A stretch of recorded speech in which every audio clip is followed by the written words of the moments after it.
예, 안녕하십니까. 자, 오늘부터 이제 문제집 가지고 이제 보시게 될 거고요. 우리가 앞에서 이론 강의 했던 거하고 문제집하고 다 똑같은 공법입니다. 그래서 뭐 특별한 거 한다고 생각하지 마시고요. 했던 거 반복하시는 거 그게 중요합니다. 그래서 실질적으로 여기 이제 문제집에 나온 정도의 자료들보다 실제 시험에서 어려운 문제도 일부 있고요. 뭐 쉬운 문제도 있을 겁니다. 그래서 근데 요는 이거 지금 이제 밖에서 풀어보시면은 다 되는 것처럼 보이는데 실질적으로는 시험장 가갖고요. 자기 실력 발휘 거의 못합니다. 그래서 지금 공부하고 있는 건 말짱 꽝이야. 그래서 부질없는 짓을 하고 계시는 겁니다. 그래서 요는 지금 제일 시험 볼 때 중요한 포인트는요. 거의 구구단처럼 맞춰야 돼. 구구단처럼. 그래야지 그게 자기 실력이고요. 또 맞췄다 할지라도 계속 답을 확인하는 과정에서 잊어버리지 않고 그러니까 어떤 문제가 딱 뜨면은 특정한 주제, 어떤 게 주로 답이다. 이 정도로 기계적으로 나오는 것들이 실제 시험 문제 한 반 정도가 좀 넘습니다. 그래서 여러분들 그 정도, 그 반 정도 되는 문제를 정확하게 숙지하는 거에 필요하고요. 나머지는 시험장 가셔서 어차피 못 푸는 문제들 한 30% 정도 있습니다. 그래서 지금 노력하셔봤자요. 어차피 안 되니까. 비우시고, 이렇게 가시게 되면 기본 한 50점에서 60점 풀고 나면은 상식으로 좀 찍는 것들도 밀려 쓰는 것들 이렇게 하게 되면 점수가 안정적으로 나와요. 근데 가시다가 중간에 막히는 문제 있거든요. 집에 가서 복습 이런 거 하지 마세요. 맞춘 문제를 계속 반복을 하시기 바랍니다. 그래서 공부할 때 전교 1등 꿈꾸는 식으로 옛날에 학교 다닐 때 하는 것처럼 그렇게 하시면 안 돼요. 이건 단순하게 거의 기계적으로 가셔야 되고 그 다음에 이제 그 예습 물어보시는 분이 있었는데 안 했으면 좋겠고요. 그냥 복습을 한 2번, 3번 반복해서 근데 자세히 문제를 보지 마세요. 어차피 자세히 볼 시간 자체가 시험장 가시면 없습니다. 그래서 답 찾아서 확인하는 구조로 가겠고요. 그래서 시간이 좀 남습니다. 그래서 앞에 우리 이제 오늘 순서는 이제 용도 지역부터 23페이지부터 먼저 보시고 나서 조금 있다가 광역 도시계획, 기본계획, 관리계획 확인하는 순서로 가겠고요. 교재는 일단 23페이지 펴두시고요.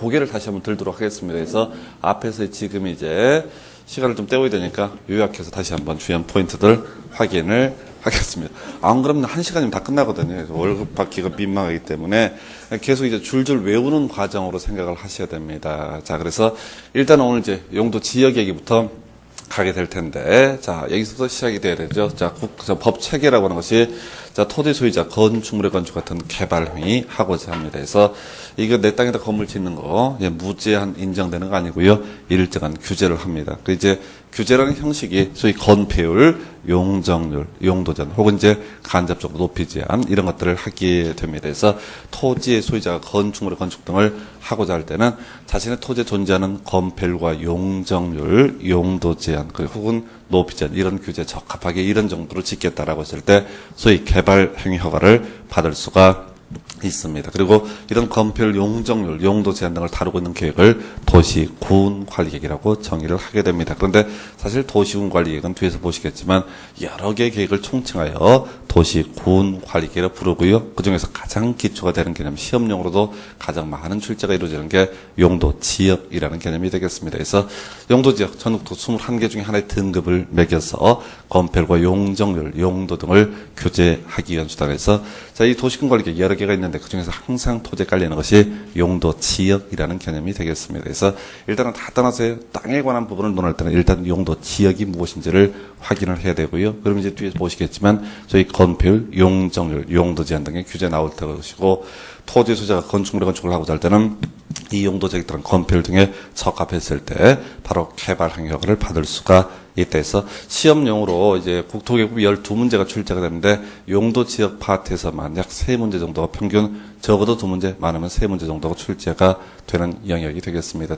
나중에 이제 확인하시겠지만 용도 지역에서 주요 출제 포인트 7개에서 8개 있습니다. 예, 그거 가지고 계속 우려먹거든요. 그래서 그 정도는 세팅이 돼야 되겠고요. 기타, 자, 나중에 보시겠지만 이 토지 위에 용도 지역 무조건 깔려 있고요. 그것에 변화를 주는 방법. 원래는 용도 지역 21개 중에 하나 도시군 관리계획 입안 결정 과정을 통해서 용도지역을 21개 중에 다른 하나로 바꿔주게 되면 새로운 건폐율 등의 규제가 나오게 될 것이고 이렇게 규제를 바꿔주는 게 하나의 방법인데 시간 많이 걸리고요. 등등등의 이유로 인해서 자, 이 토지 위에 용도 지구라고 하는 것을 추가적으로 지정을 할 수도 있습니다. 용도 지구도요, 다 떠나서요, 얘도 도시, 군 관리객의 일종입니다. 그래서 어떤 토지 위에 용도 지구가 지정이 됐다라고 하는 얘기는 결과